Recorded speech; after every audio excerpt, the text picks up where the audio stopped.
Welcome back, everyone. We're going to now go into the final phase of our day-long session, and we have two more speakers. We're going to look at Citizen Corps and also top off two. Olin Johnson joins us from the University of Maine at Augusta. Olin is the coordinator of the Citizen Corps here in Maine. He has 20 years experience as an EMT paramedic and as a police officer and as a volunteer firefighter. He joined in 1997 the first train-the-trainer team from Maine dealing with emergency response to terrorism. He became a WMD awareness level instructor in the fall of 2001, and he continues to teach both ERT and WMD response. He has a background in EMS administration, planning and management, has allowed him to develop a pilot project in Western Maine involving both AmeriCorps and the Medical Reserve Corps. And it certainly does prepare him well for his current role as coordinator for Citizen Corps. So this is a very important component of today's presentation. Olin, we welcome you to our session. Thank you. Can you hear me okay? Hear you fine, sir. Great. I invite everybody to interrupt me as I go through this. There's quite a bit to it, and I've tried to streamline it. If you have any questions on any of the components, just please speak up. I'm going to start off by giving just a brief overview of how the Maine Citizen Corps came to be. We started with some stages of planning and strategizing back in 2002, with an actual implementation of a state coordinating council in 2003. That would be in the spring of 2003. The original mission, which does stand today, is very broad, but I'll explain the reasons for that. Our purpose is to create a volunteer infrastructure that leverages existing programs and agencies to engage citizens in addressing local community needs. Now, with that being said, it's evolved into much more than that. A little more history. My office is actually located on the University of Southern Maine system in the Muskie School for Public Service. The Muskie School contracts with Maine Emergency Management Agency and the Maine Commission for Community Service. They are the funders of the Maine State Citizen Corps from the federal government. We have a state council that is actually co-chaired by Art Cleaves, the director of Maine Emergency Management, and also a commissioner from the Maine Commission for Community Service sits in the directorship of that. What we decided to do, and it's been very successful, is bring basically every possible discipline to the table on this state coordinating council. Through the forethought of the state planning office and Maine Emergency Management, we brought everybody from nonprofits to all of the broad spectrum of volunteer programs in the state of Maine, private sector representation, federal partners, NOAA, the Corporation for National Community Service, the Red Cross and all their affiliates and partners. We have representation from educational and school systems, all facets of healthcare, and of course police, fire, EMS have state level representation on our board also. EMA, clearly, with Art sitting in one of the co-chairs, and private sector hazmat, which, as we know, the majority of our hazmat coverage does come from private sector industry here in Maine, through the mills and what have you. It was interesting bringing these folks together, first of all. These are folks that typically haven't sat at the same table, much less worked on any level of collaboration other than the occasional need that they had seen. So we were pushing for this benefit of kind of a cross-pollination effect for the strategic planning and trying to build some synergistic relationships with what we were trying to accomplish. Again, historically, there hasn't been a whole lot of effective communications, much less collaboration between a lot of these people that we've been able to bring to the table. Our system by design allows for county-level councils to be enacted. Now, we did this because of the federal stipulations on the Citizen Corps money that things get passed down to a unit of government.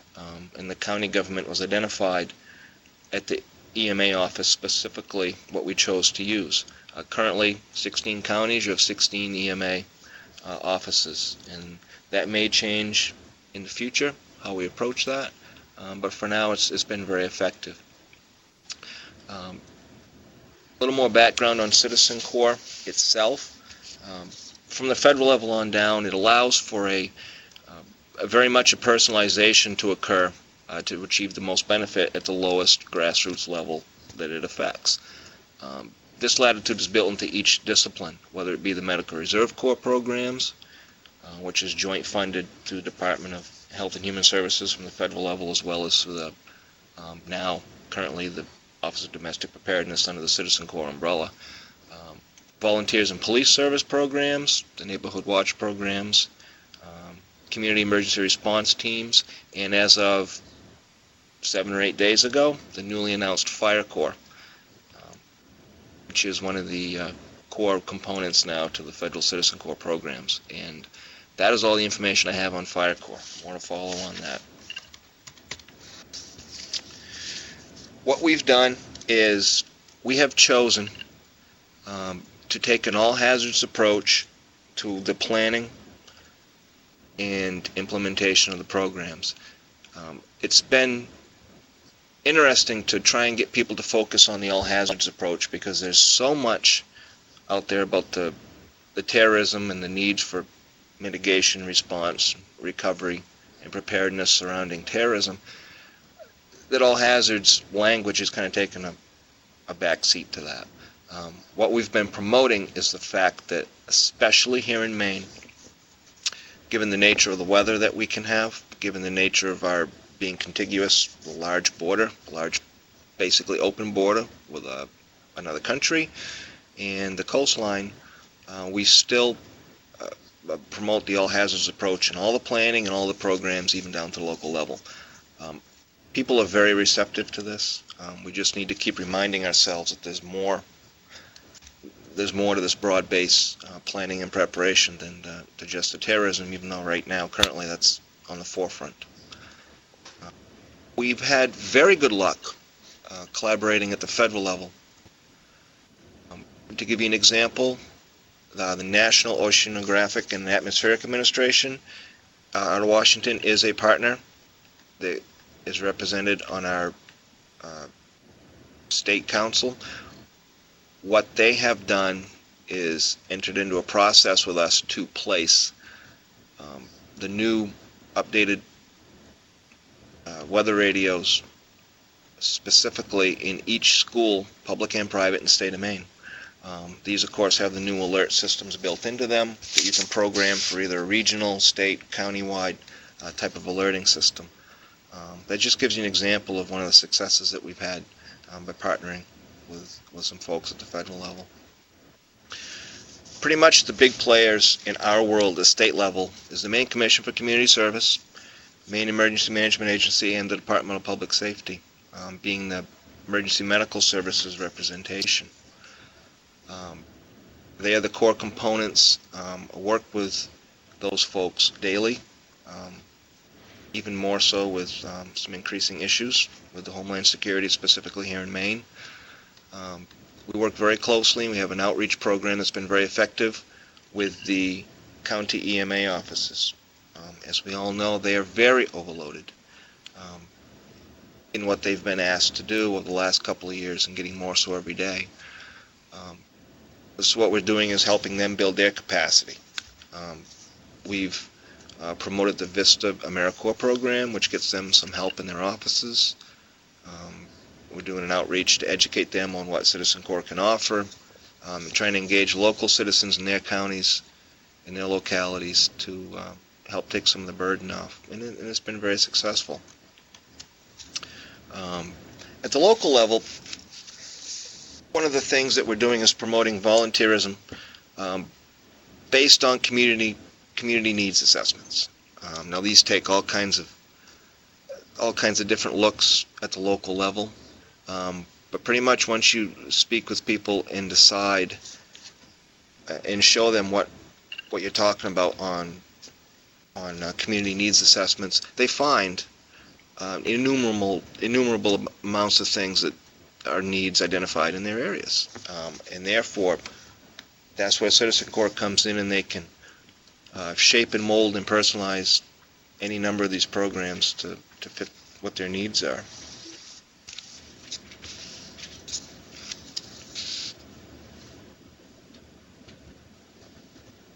Our evolving mission clearly is more so programmed to the Homeland Security base at this point, and getting more so every day. Again, we still try and keep the all hazards approach, but the way the funding is coming out of Washington, the verbiage is coming down in the grants that we've been getting, the requests for grants and things. It's becoming very clear that the government wants to see a collaborative approach. They want to see interoperability between at all levels.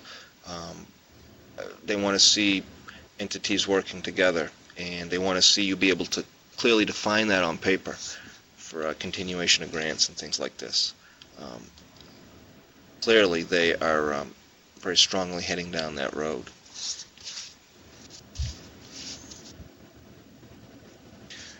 One of the more interesting projects that we're doing right now is that we've been sanctioned by Maine Emergency Management to develop what's called a Maine Strike Team. I have to apologize to Peter for using the phrase DMAT, which he put in the publication for this. We're hopefully going to evolve into DMAT at some point, but for now we're going to have what's called a Maine Medical Strike Team, and this is following under the umbrella of the Metropolitan Medical Response System. We are partnering with New Hampshire and Vermont into a larger program called the MMRS.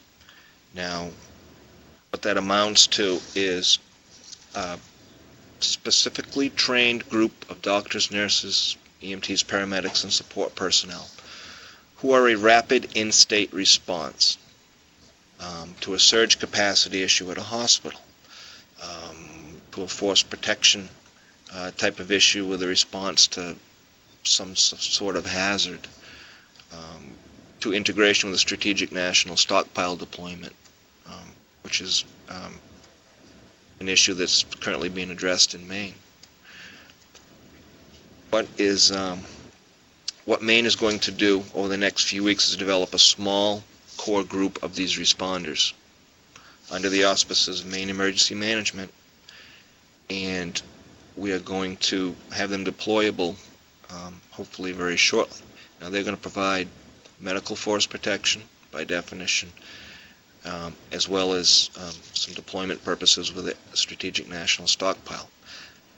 This is interesting because most of your rural areas in America do not have access to an MMRS or a DMAT, which is just a more federalized version of what this is. Same people are involved typically. It's just DMAT has some semantics behind it because of how the federal government funds those types of programs. So this is an actual demonstration project being headquartered out of Dartmouth-Hitchcock to put this all together. So a lot of the rural areas across the U.S. are definitely watching this to see how we formulate this and program it. So that's a very interesting and exciting component to what we're doing right now. Typically, the federal response, especially in Maine, the anticipated response is 24 to 72 hours for some real tangible response should something happen where they get called. This Maine Strike Team will be deployable within 4 to 6 hours. That's one of the goals that we are shooting for. Anybody have any questions on that so far? It's kind of a rapid overview. I think it's pretty clear.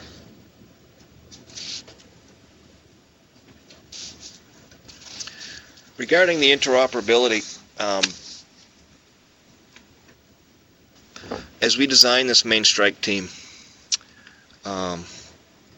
we're going to be pulling in the technical and logistical programming specialists to do this right, even though we're going to start with a very small core of 12 to 15 people to begin with. One of our tactical objectives is to have redundant systems in place, including redundant communication systems, and we need to develop a cross-platform of communications between the private sector, the state, county, and local government level agencies, as well as the military. There's a few platforms that are out there that can do that, but as you all know, they tend to be rare. There isn't a whole lot of crossing over even now. Well, we want to expand that and work with that. So we're going to be getting hold of the proper people to help us build this into the system. We will have at our disposal a significant amount of federal resources to the DRMO offices and things of this nature to hopefully basically build our capacity for now, build our capacity to respond without having to rely on a lot of other startup sources like immediate funding sources, which take time to do.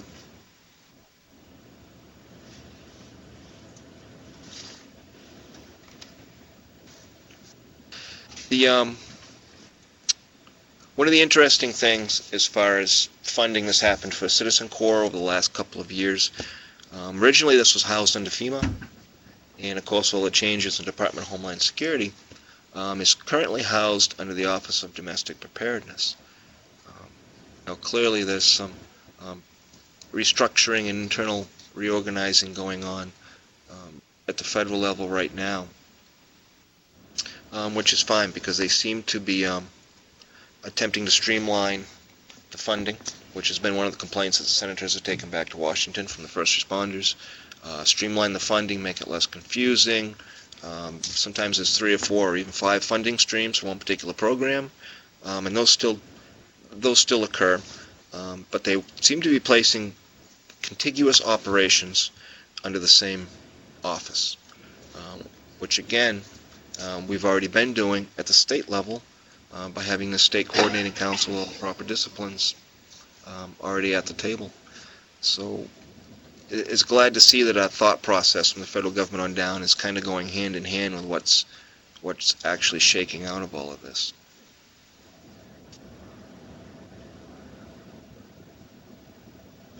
Now, Peter, you had asked me to speak real briefly about the CERT teams.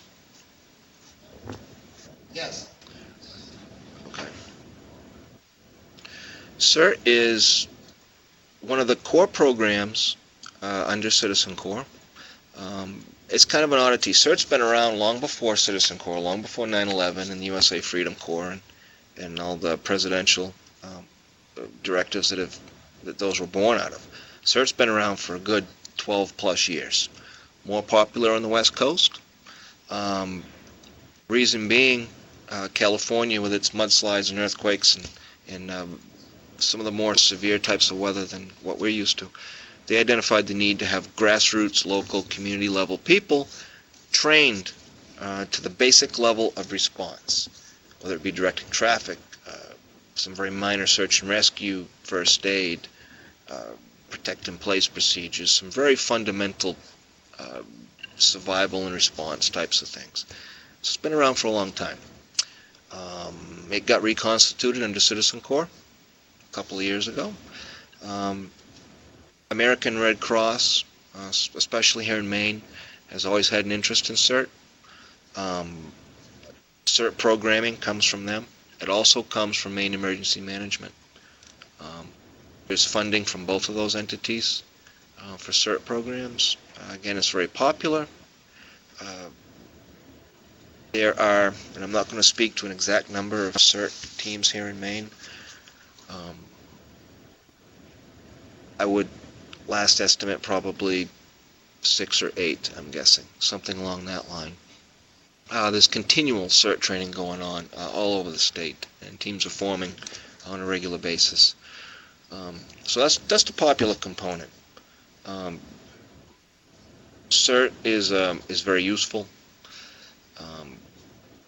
one of the things that has been interesting from my perspective, I can relate to the response folks. I can relate to the police, fire, and EMS because I've done it over the years, and I know the attitudes that are inherent towards having volunteers engage in what you feel is your venue.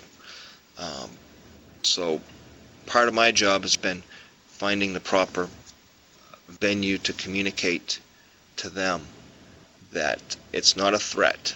These volunteers, whether they're CERT or through the VIP service or Medical Reserve Corps, they are there to pick up the slack when the system is overloaded so that the EMTs that are trained and licensed and the police officers that are academy certified and on the road and the firefighters who are trained can do their thing. They don't have to worry about answering phones and all these secondary logistical types of things, directing traffic, closing off a road, things of this nature. That's been one of the foremost, I wouldn't even call it an issue, I'd just say it's one of the foremost public relations and marketing things that we've had to do, was communicate this to all of the response community that these people aren't, these folks that want to help aren't invading, that they're there to actually help them do their job. And we've had a good response. It's never really been done at that level before. So we've had a very good response with response and cooperation. Every place that we've gone.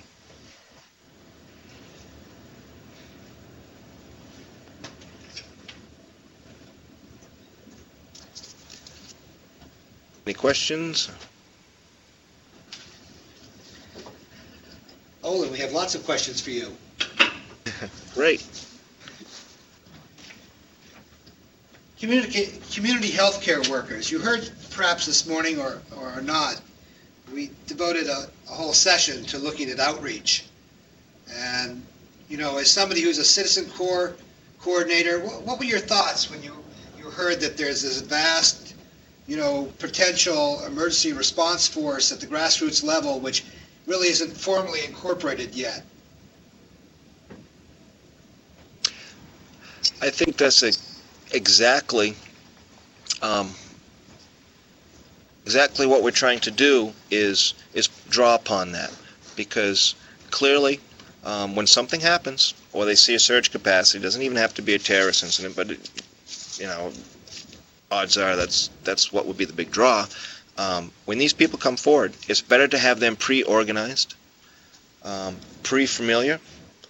They'll be more familiar with the in-place systems, and the operational people will be more familiar with them, because they're going to come.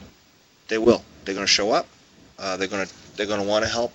They're going to need to help, and their help is going to be needed. Clearly, I think that these programs, depending on how you personalize it, is exactly what that's. You know, it answers that question. You give them the training so that they're an asset, and you utilize them. Besides addressing this issue of the volunteers and the threat they may pose to the public safety community, albeit when I say threat, I mean the perception that, you know, their involvement ought to be peripheral at best. What are the sorts of things? I mean, do you see adequate numbers as far as the willingness of volunteers to come forward at this point?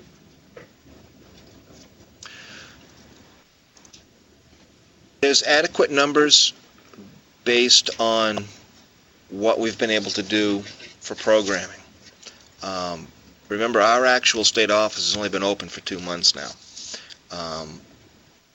In that time, we've bolstered two county councils and added, well, in effect, soon to be 3 more. I think I'm not concerned that we won't have the response from the people once we are able to get out there and do the marketing of these programs at the county and local level. I'm not concerned that they won't be there. So I would say yes, I've been happy with the responses that we've had so far. And what about the ODP reorganization that's coming up? The fact that ODP, just as we saw this morning in talking to Dr. Boyd about Project SafeCom, they're going to have the new Office of Interoperability and Compatibility. Well, ODP is going through a merger now. Could you possibly touch on that briefly? It's, like I said, this is going to be the third hand that feeds us in the last year and a half, actually less than that, from the federal level. I think that it's a positive move on their part. I think that they're actually looking at their operations and how they interact in their own interoperability within the Department of Homeland Security. I think they're being responsive to issues that have been brought up to them at the congressional level, and sometimes very severely on maybe some dysfunctional areas.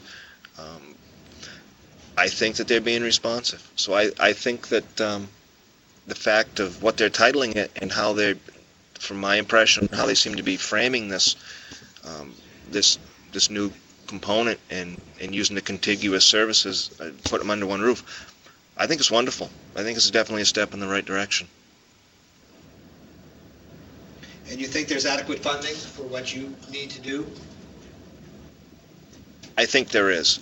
One of the other components is that, especially in discussing with my counterparts at Maine Emergency Management, the fear that this level of funding isn't going to continue is very real, and we know this. So therefore, what we're trying to do is utilize all of the funding modalities that we can get right now. Build the infrastructures, do the assessments, get the capacity built, all the while building some strong sustainability into everything that we do. Because we know that we're going to have to sustain all these systems and programs on less funding down the road. So we're approaching it right from the beginning with that in the forefront of our minds, that we will have to do this on less money down the road. Right now, yes, there's plenty of money. It's just, it becomes more of an issue of using huge amounts of money appropriately, to be honest with you. So right now it's going very well. Final question for you, Olin, and you've done a very good job. The state of interoperability. After all, this session is focused on interoperability. You've worked, from a public safety standpoint, on the fire side, on the police side. You know what the EMA structures are like at the county level. How would you characterize the state of interoperability in Maine right now? I think we've identified it as a need to have increased interoperability. I know it does exist to some extent on some levels, but I think what's happened is that's a catchphrase that we really need to expound upon, because it has to occur. We're too rural and too diverse not to have interoperable systems at all levels, redundant systems. It needs to be there. I think we've identified that and definitely need to move forward with it. Well, Olin, I appreciate your involvement and your participation and all your preparation time for your presentation. You did an excellent job, and we were glad to have you. And we want to thank the University of Maine at Augusta for hosting you over there. Thank you, sir. Thank you very much. We're a little bit ahead of schedule, with University of Maryland being our last participating institution. We're going to take a look at the Top Off 2 exercise, which took place last year in Chicago and Seattle. We've asked Eugene Girard to join us for the final presentation today. Gene is really our only private sector participant, and we feel we have the right private sector participant. He's a Senior Director of Professional Services at the OpWatch Division of Paradigm Solutions Corp. Based out of Philadelphia, Gene has 3 decades of experience with Fortune 100 and 500 companies as well as federal government systems. He specializes in the development and implementation, often on a global scale, of large-scale strategic roadmaps and systems dealing with business continuity. And his previous positions were with IBM, CSC, Cognos, KPMG Consulting. He's a former U.S. Marine, and he serves as the president of the Association of Continuity Planners, that is the Liberty Valley chapter in Pennsylvania.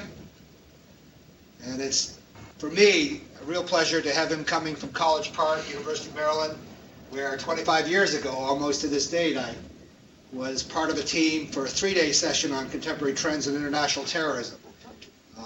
25 years later, I'm here in Maine and using a whole different technology in terms of a presentation spanning from California to Toronto, all across the East Coast. And I can see Gene there patiently waiting for me to finish this lengthy introduction. Gene, go right ahead, sir. It's great to have you aboard. Thank you very much, Peter. It's a pleasure to see what you look like, and you get to see what I look like as well. I want to thank the University of Maine as well as the University of Maryland for giving me the opportunity to present to you. Some of the things that I'm going to say here are probably going to be controversial. We were hired, OpWatch was, as an independent consultant to view all the folks that were involved in the Naperville, Chicago area Top-Off 2 exercise that was conducted last May. The opportunity to walk around and basically have a badge on that says "I'm not here, don't talk to me" was quite interesting.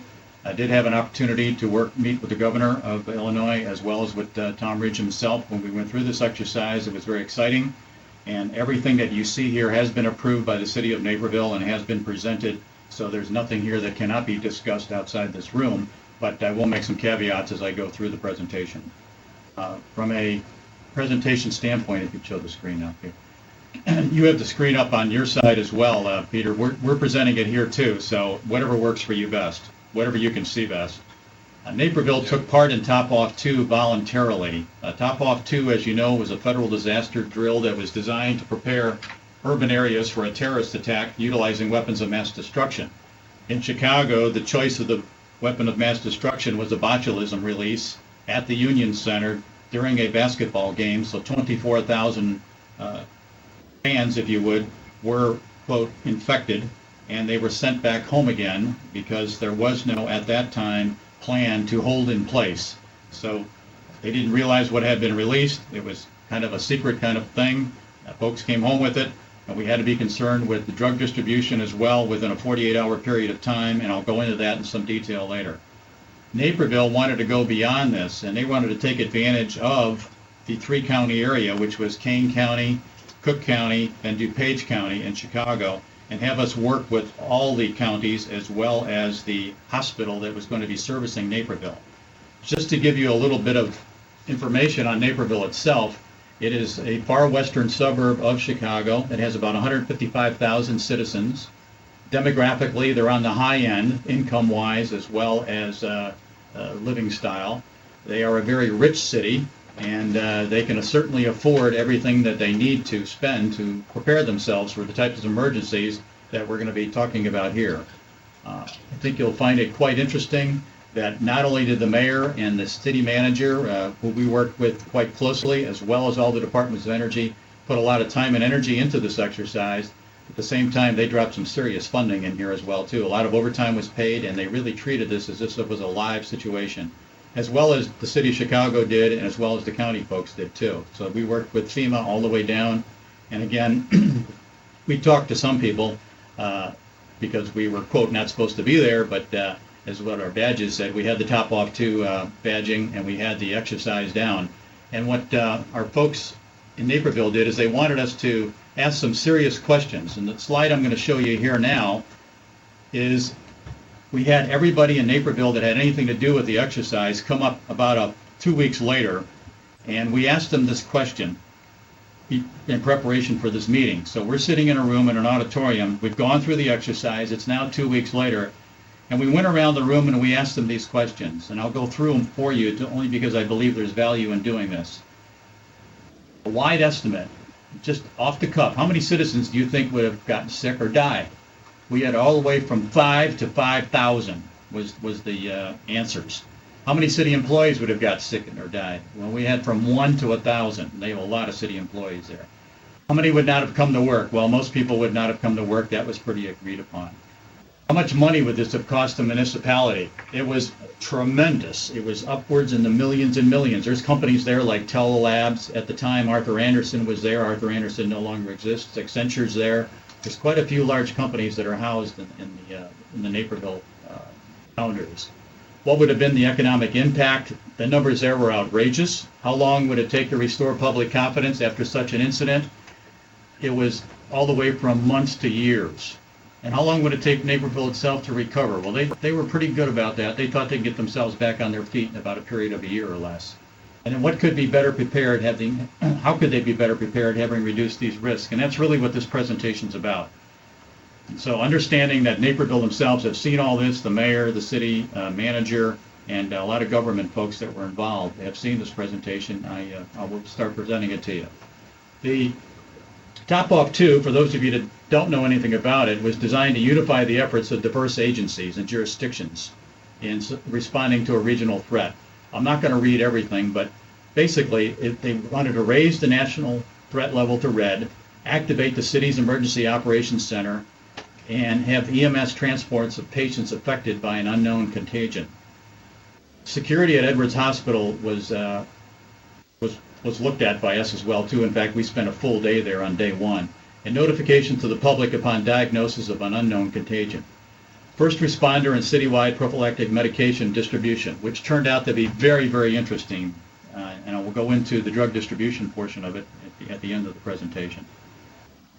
Participation. We had personnel from 12 different Naperville departments and external groups, and they participated in these six different events. The plague, which was introduced by the city of Chicago, the drug distribution, which we handled locally in Naperville, contaminated water, which we introduced because the mayor wanted to really exercise their people, and we'll talk a little bit about this later.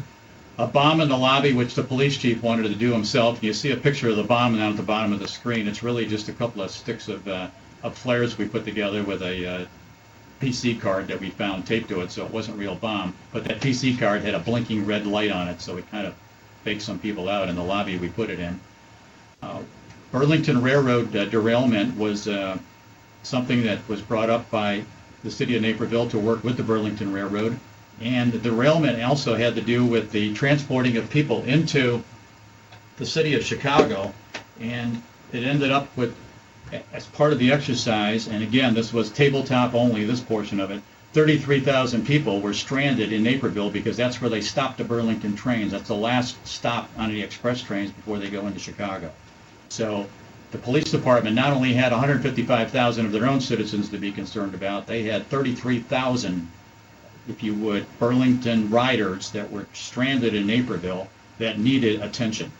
And we pulled the 911 center out at the same time. We pulled the cord on them at 6:30 in the morning and knocked out the police department, and we knocked out the 911 center. And we did that with the police chief and the mayor's permission, but nobody else knew what was going on. So we had a lot of havoc going on over this 3-day period of time. The only thing that was planned, again, was the WMD, the weapon of mass destruction plague, the drug distribution, and the Burlington Railroad derailment. The rest of it we staged, and that was part of our consulting agreement with the city. I want to note, too, that they had an excellent EOC, Emergency Operations Center, and they had over 200 participants and visitors coming to this in over a 2-day period of time. The center is not that large, but we did have a very interesting time trying to control people in there, and it was. I'll talk to you about some of the other events that took place as we get on with this. From a current system process, the emergency operations plan was very paper-based, and it was very organized by department, and it was a detailed checklist for the departmental response. Emergency response focus was the only thing that they really had, and from a plan documentation and plan execution, they were separated and they were not integrated. So the plan said one thing, and how to execute it said another thing. From a EOC center, it was convenient, it was very secure, it was underground, it was located in the fire department headquarters, it was organized by department, and it had a mix of manual and automated processes. And it supported short and long-term operations to some degree. And I'm going to go with the lessons learned as we go through all this, so I'm just going to take you through the various processes here. The plan itself had some strengths. It was citywide. It was about a 4-inch thick 3-ring binder, and it had 24 sections in it. I'll talk about the weaknesses here in just a little bit.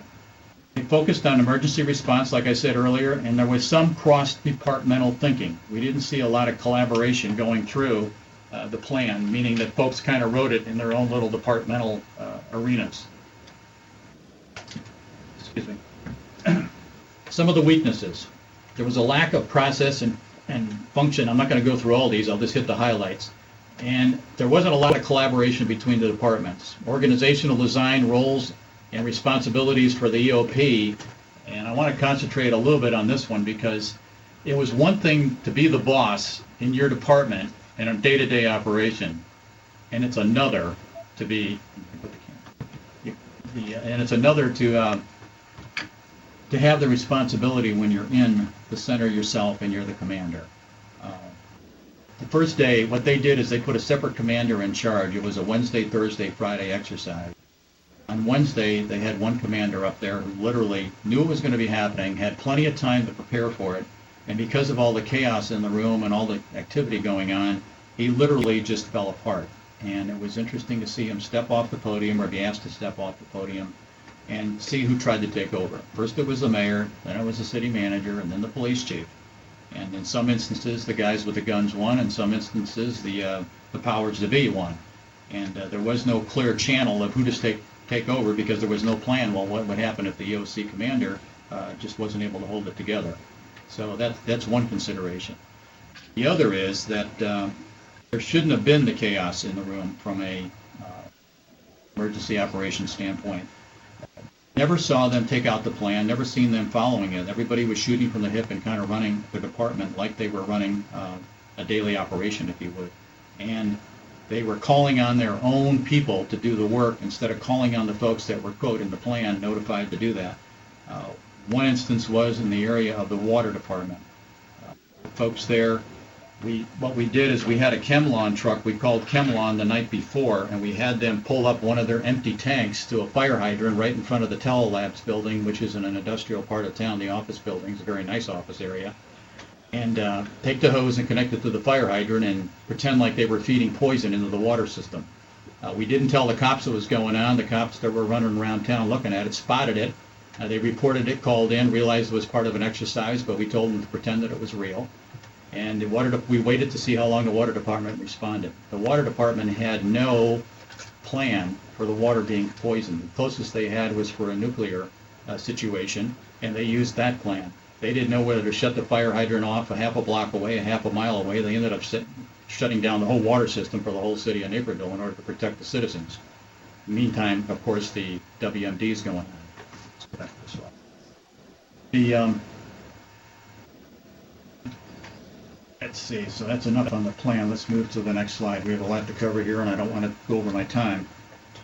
From a threat, there was no business continuity program that we saw from a threat standpoint, and there was a lack of risk mitigation priorities. And I bring up the water as one of them. It's one thing to shut off the water in the whole town. It's another to leave it open for emergency use. And it's another to say, well, the chemicals can only go so many feet, so many hundreds of yards, or whatever. And there was just no mitigation for that whatsoever. Also, there were neighboring towns that were affected by the water systems because Naperville shared with some neighboring towns, and they had insufficient integration with their neighbors, and as well as with the Burlington crash too, because some of the chemicals that spilled on that crash spilled over city boundaries. There's an opportunity there to integrate, and I would encourage Maine and Maryland and everybody else to make sure that you talk to your neighbors. Do not stay cloistered. Do not pretend that it's going to be your people only that are going to be affected.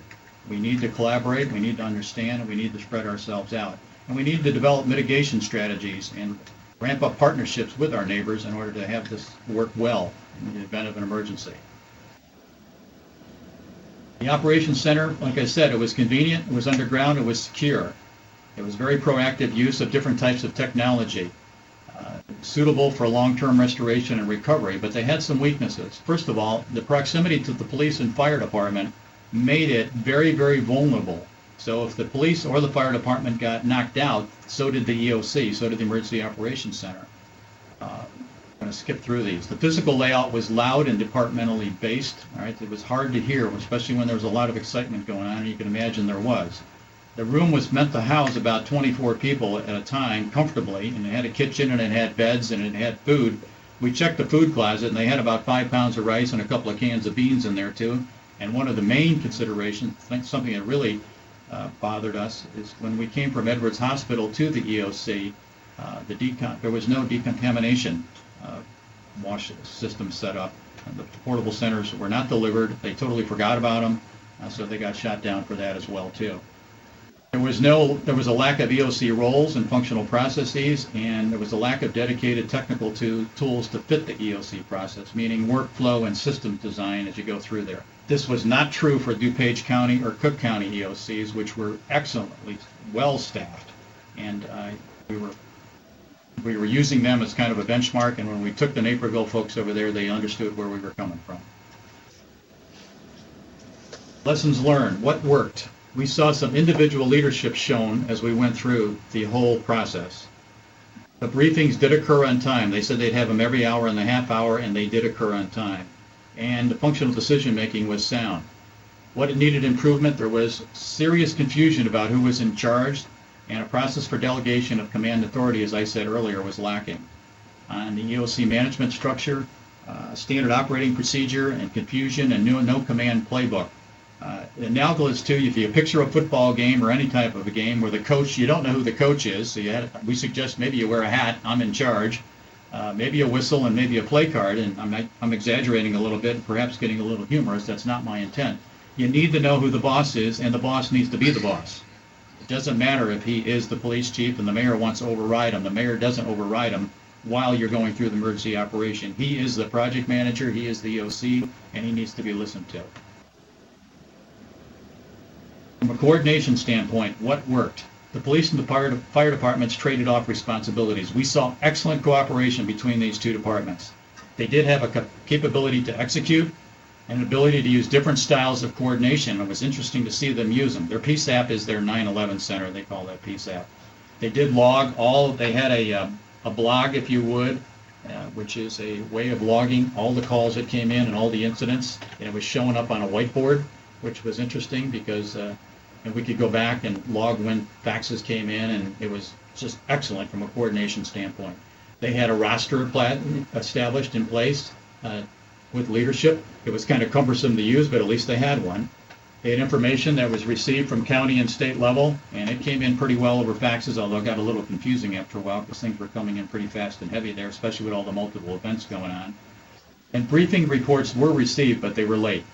And the incident operation, the emergency operation plan is written, and it was available to everybody. There was many 3-ring binders laying around the EOC as well as in people's offices. Things that needed improvement. We talked about some of this. Number one, understand who is in charge, the third box down. Number two, information needs to be legitimatized.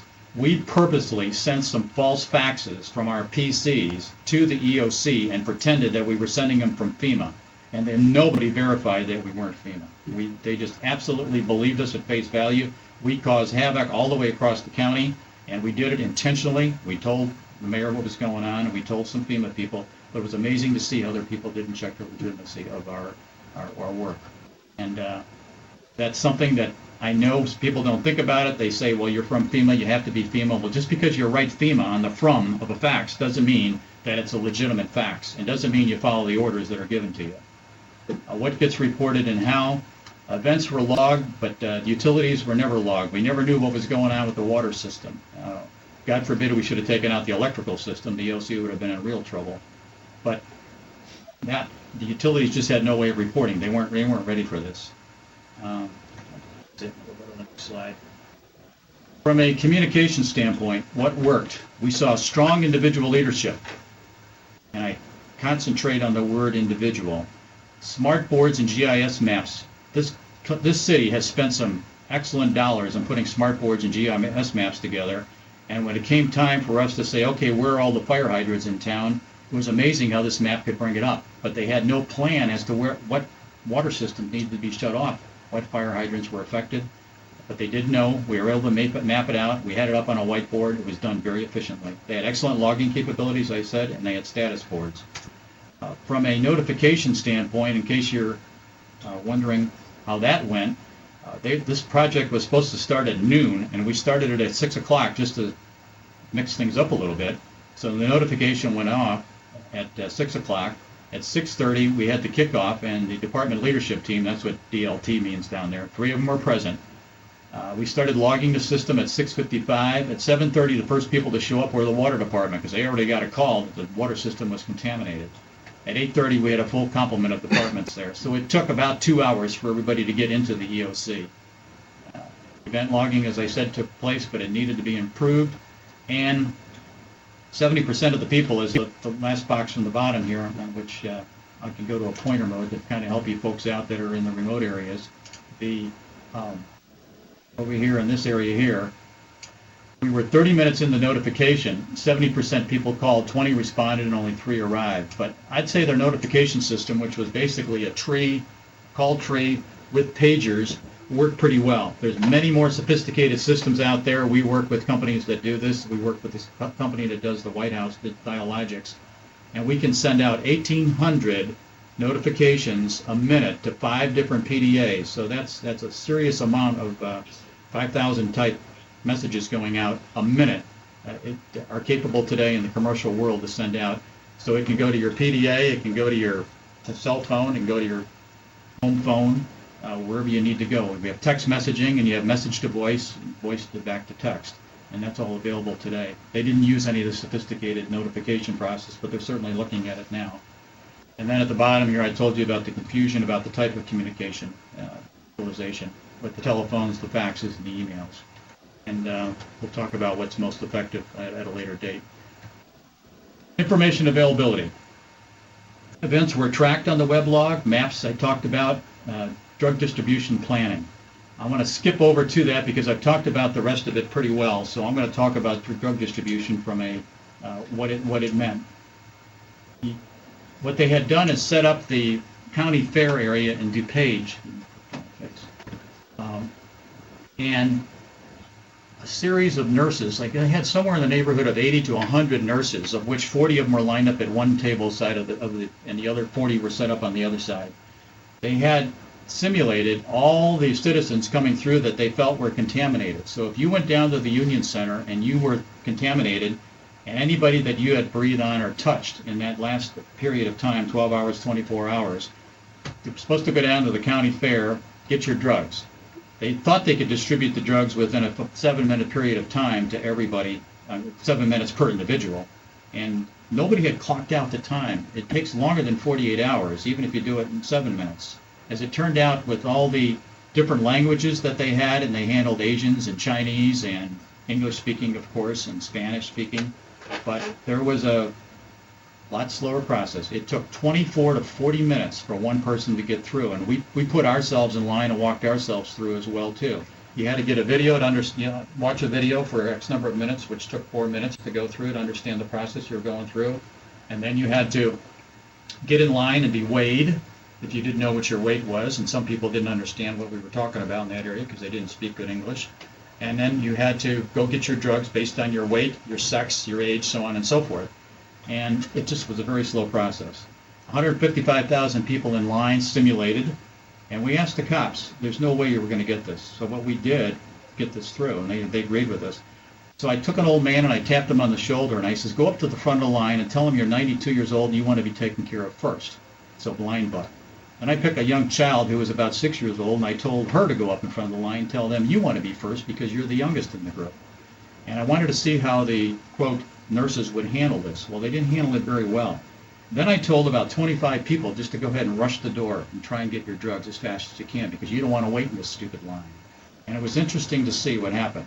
Then I talked to the cops, and I says, okay, you've only got 25 people rushing the door. What if 155,000 people broke out of line and they all started rushing? What are you going to do? One of the cops says, well, if we were upstairs in a Zeppelin, he says, and we were shooting rubber bullets from a machine gun, I said, yeah, that would really work well. You don't know, and I was one of the lieutenants. That was not the police chief that said that, so let's record that properly. And the same thing happened at Edwards Hospital. We asked them, you have taken on in triage mode as many possible folks as you possibly can. The hospital is closed. We yellow taped the hospital. We went outside and we told some folks to break the yellow tape and try and get to the hospital anyways. We talked to the security officers at the door and said, what would you do if they come through the door? He says, well, we let them in. I said, but they're contaminated. They're not allowed in here. I says, you know what they do in Israel? He says, and they said no. I said, I have no idea. I said, well, you'd be shot to death. I said, we can't do this in America. What are your rules? They said, we don't have any rules for this. So that was another consideration. Still don't know what the answer to that one is, but the people did get in, they did get through, and they were contaminating people on all the floors. We just had them walking around. So something needs to be done with the hospitals, which we found to be really the weakest link of anything in this whole exercise. I want to get you out here on time, so I'm going to rush through some of these here. In the area of improvement for process efficiency, in determining the water shutdown, you need to have a follow the plan approach. There wasn't even a plan for water contamination. The telephone answering system, we really had no real information from the hospitals. In fact, the hospitals didn't even know the next door hospitals, the next neighboring town's hospitals, fax numbers so we can get information across, because we told them, what if your telephone systems are down? They didn't even know what their fax numbers were. There was significant process for updating information and understanding where we are at any one time. The briefing, the recording, the alerting, the quality control, the security, the incoming information, everything in that bottom right-hand box there, all that needed improvement and working in progress, shift-to-shift transitions, because we came there at night and asked the 12-hour shift that was on from 6 o'clock at night to 6 in the morning what they had learned from the first shift, and they were just really looking at the logs. There wasn't a whole lot of information between the shifts. And in a real incident, they wouldn't have been able to leave anyways. They would be staying there. Technology-wise, what needed improvement? I'll hit that area first because I already talked about the left side of the chart pretty well. Integration architecture to provide planning and operations to decision support. Skip around a little bit here. I think down at the bottom right-hand side applies the box. Ability to batch blast notifications and track event notifications. They were able to send pager notifications out, but they didn't know who received the pages, and they didn't know if people were in progress or not. And if the EOC commander received the page, we didn't understand who was going to be the next person in charge if something happened that he couldn't make it in. There are systems out there that help you do that. You understand when the call was received, if the call was received, if it went to an answering machine or a live person, and what time that they're planning on getting in, and what kind of difficulty that they're going to have getting in. All these systems are available, and they're not that expensive to use. Logistics. They never shut the ventilation system off, and we shut it off and said, okay, can you self-sustain? Well, it got very hot in the room very fast. That was one thing they never talked about in the EOC. That was the second box on the right. Manpower planning. There was no 24/7 real event planning. And the cops didn't have Kevlar vests. There was no decontamination units. There was no terrorist kits. There was no body bags. There was no cold storage. And there was no extra ammunition to handle what was needed. These were all things that were overlooked. Had we done an audit ahead of time, which we were not asked to do, they thought they were pretty well prepared, we would have noticed all these things, but an audit was not asked for, and that's something that a lot of consultants like myself do, or my group does. We will come in and audit and give you a mark, which I'm going to show you here, and evaluate you and come up with something that we think will work and let you know what you need and what you don't need. Some key lessons learned in the command area. Who is in charge at all times? Coordination, operating in functional silos is not going to work. Communications, they need to be much more effective, and you need to verify who the communications are coming to. I did bang into Tom Ridge in the center, and literally I banged into him. He was coming out of the men's room when I was coming out of the men's room. We kind of laughed at each other. He and I were not supposed to be meeting in the hallway during that incident. He was supposed to be isolated from everybody else. Somehow the Secret Service team let me through. And I didn't even have a picture on my badge at the time because it said, remember, it said they weren't supposed to be talking to me. And we just both laughed at each other, but that was a pretty serious breach. I should have not have been let in the men's room at the same time that Tom was. And that concerned us too, so they lost the mark on that one. This was at the DuPage County Center when the governor was there. The Secret Service let me in to the area because they said, "Are you with Tom Ridge?" And I said, "I'm always for Tom Ridge." And that satisfied them. It was unbelievable. I said, okay, I just followed him in, went right behind him. So that shouldn't have happened. Some other areas of technology, and then I'll start taking some questions here after I show you one or two more slides. Technology works better with an integrated architecture. In other words, don't do things in silo. Get with all the departments and work on something that works. And there's plenty of software packages out there today. There's plenty of people that have put together plans that you can integrate your architecture. Logistics, when you're planning your approaches, and especially with the volunteers. They had over 1,000 volunteers ready to go to work during this exercise, and because things were so convoluted and mixed up, we never ended up calling up one of the volunteers. I wanted to whisper in the police chief's ear on day 2 saying, "You haven't used any of the volunteers, Chief." He was a very good guy. He's a Vietnam vet like myself. He was Army, I was Marine Corps. I didn't hold that against him. But we had a good time, and he says, I can't even handle my own people. He says, "How am I going to handle all these volunteers?" He says, "It's like chaos around here." And I says, yes, Chief. I says, "And this is just an exercise." So I can't emphasize enough logistics and planning. From a scorecard standpoint, this is a typical scorecard that we would end up putting together for executive management as we go into various companies to do this kind of work, or municipalities, as in the city of Naperville. We rate you in these particular areas that we just reviewed. So we look at where you're at today, and that is the blue. And if you can't tell, this is blue here from a information availability. Let's use this one. We give you a 3. We're saying in a 120-day period of time, if you really concentrate on it and bring some folks in to help you out, you can get yourself through it's acceptable. And in 24 months, you'd have yourself at this level. You can see in process efficiency, which is this area here, even with 2 years, it's going to take you a long time to get their act together here. Technical, they're in pretty good shape. Logistics, not bad. EOP planning, not really bad. Command structure, some work to do. Coordination, some work to do. Communications, you can do it within a couple of months. From a formal standpoint, Ridge came there, and this is a picture of him. This is just something I pulled off the internet. We weren't allowed to take pictures inside the EOC. But Tom was there talking, and he was talking about collaboration. He was talking about all the good things that the department is doing. And again, this is a year ago, and they've come a long way since then. I just want to encourage you to not believe that we've got it all together, which I don't believe any of you do, and at the same time, work together, keep each other informed, and really get those hospitals in shape. If there's the weakest link that I believe we have in this country, it's with our medical centers. And the next is the ability for municipalities to be coordinated with the counties as well as with the state. That's the end of my formal presentation. I'll be glad to take questions and answer anything that maybe I didn't put together clear enough. Thank you, Gene. That was very good. And I must admit, some of the things you did say were controversial. I don't know when you're going back to Naperville, but as you said, this was all approved. So the first thing I want to just ask you, having gone through what has been the most elaborate exercise staged to date involving WMD, you hear often that money is the issue, that there needs to be more money to fund more programs and to make improvements. But, you know, how do you view that? Is it just a matter of funding at this point? It's funding mostly because of the overtime that's going to be required when folks go through the exercise, the various teams. Naperville had 15 different teams. And also the technology. A lot of money is spent on technology on a haphazard basis, and they don't do a coordinated architecture, Peter. So if you have a plan and you follow it, you could save your funding. Getting grant money in some instances can be very easy. How you spend that money is of a different note, and I would encourage, I guess, more than anything, to have the ability to coordinate your activities and not to take your grant money and just to spend it on your department. Look to see who your neighbors are.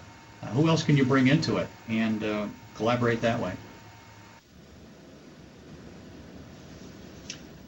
I noticed when you graphed out where Naperville was in terms of preparation, you indicate that, you know, number of months necessary to come up to what you designate to be the minimal level, the minimal acceptable level. Collectively, having not wanting to put the spotlight on Naperville, and we very much appreciate their willingness to participate and to make this information available. I think that's commendable. But how do you see the nation as a whole? Remember now, Gene, that we just had a presentation from OES in California, for example. And we have others who are no doubt watching this curiously. But what would you say about the country's status as a whole with respect to preparedness, and not wanting you to address things in a too general fashion, but what are the top two areas of concern that you see? Well, as we look at a survey that came off the internet this morning, 63% of the people believe that we're going to have some kind of an attack between now and election time. That was a poll of some 43,000 as I looked at it about 7:30 this morning, and there may be 250,000 or 1 million people have answered that survey now. It was available on CNN's website, MSNBC, as well as AOL's. The second thing, so there is a belief that something's going to happen out there, but I'd say, Peter, if there's the number one problem, it's not going to happen in my backyard. It's not going to happen here. It's going to happen somewhere, but not here. And the same with organizations that we go through. If I call on an organization in New York City, they have a whole different reception than I have calling on one in Chicago. Los Angeles, they have serious problems, but they're more concerned with natural disasters rather than with terrorism. And I feel as I go from, it really depends on where I'm at. Texans believe, why do they want to hurt us? There's nothing here for anybody to take, all right? But it's an attitudinal thing. If I give the country a rating, I'd say the number one, like I said earlier during my presentations, I'm very concerned about the medical centers. I don't think our medical centers are as well prepared as we'd like to think they are. My wife is a nurse. I know she's trained in triage. She works med-surg some of the time, and she does home care some of the time as well, too.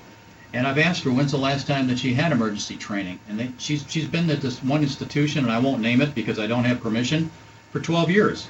And she's never had any emergency training whatsoever. Nothing for the triage. What happens in the events of, and I believe that's typical, and that scares the living out of me. That does.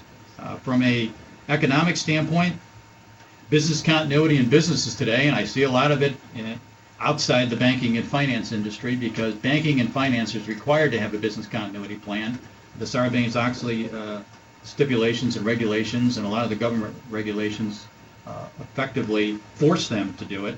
But you've got manufacturing, you've got industry, and you've got a lot of service groups out there that don't have plans. And a lot of the institutions that were in the towers that got hit in New York did not and will not ever be in business again. If you're out of business for 30 days today is the norm that we tell our clients, your chances of you recovering ever within a year aren't going to happen. Chances of you going out of business are very high.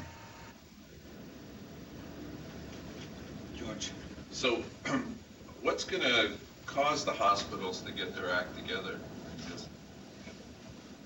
You know, that is something, as we talk, they believe they have their act together. That's the scary part of it. And they have business continuity folks, some of them even belong to our association, but they're departmentalized.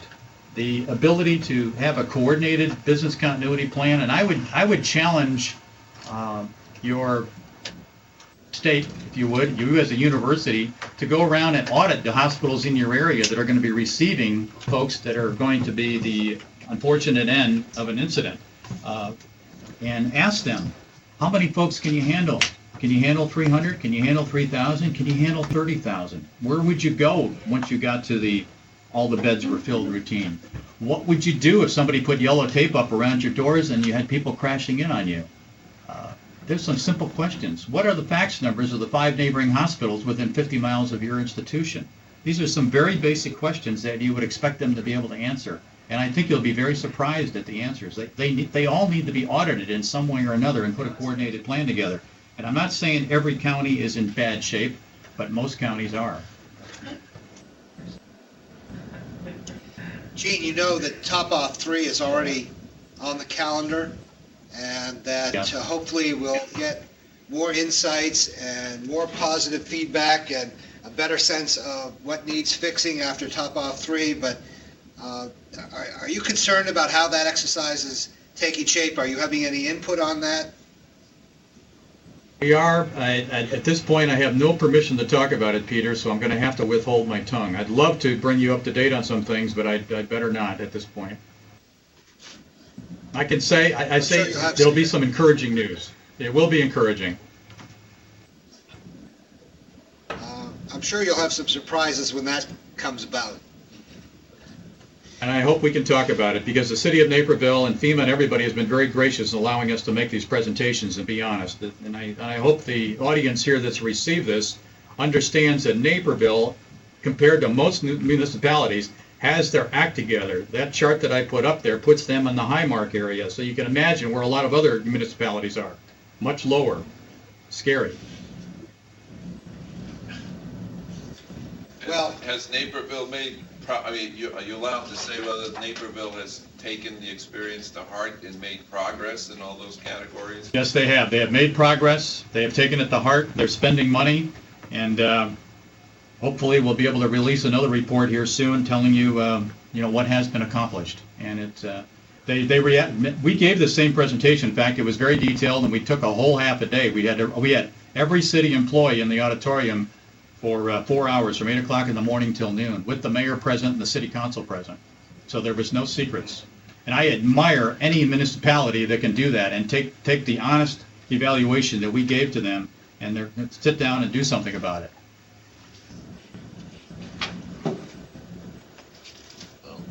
Well, Gene, we want to thank you very much. Your presentation was excellent and certainly fit right where we needed it to fit at the tail end of this. I think you deliver a very sobering message.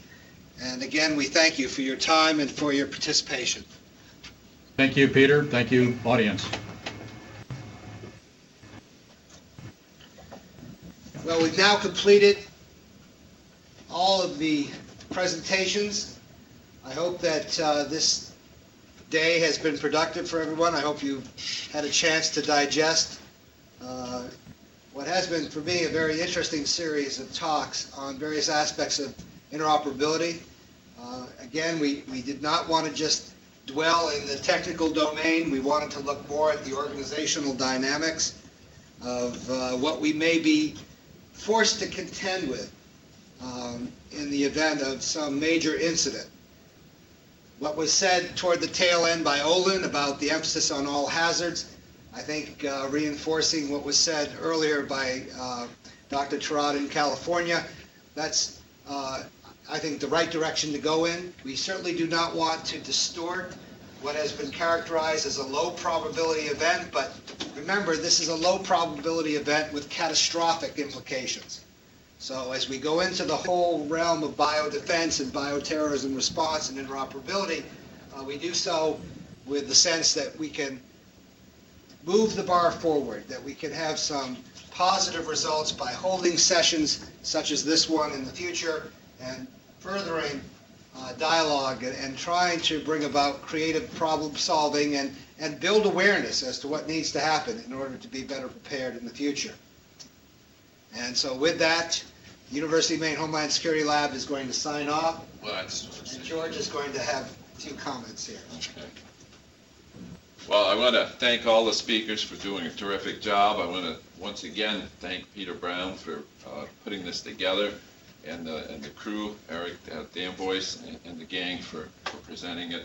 And like you say, the last talk was pretty sobering about everything that still remains to be done. So I think there'll be plenty of opportunity for us to stage more mini conferences. So I thank everybody for participating, and from Orono, Maine, see you next time.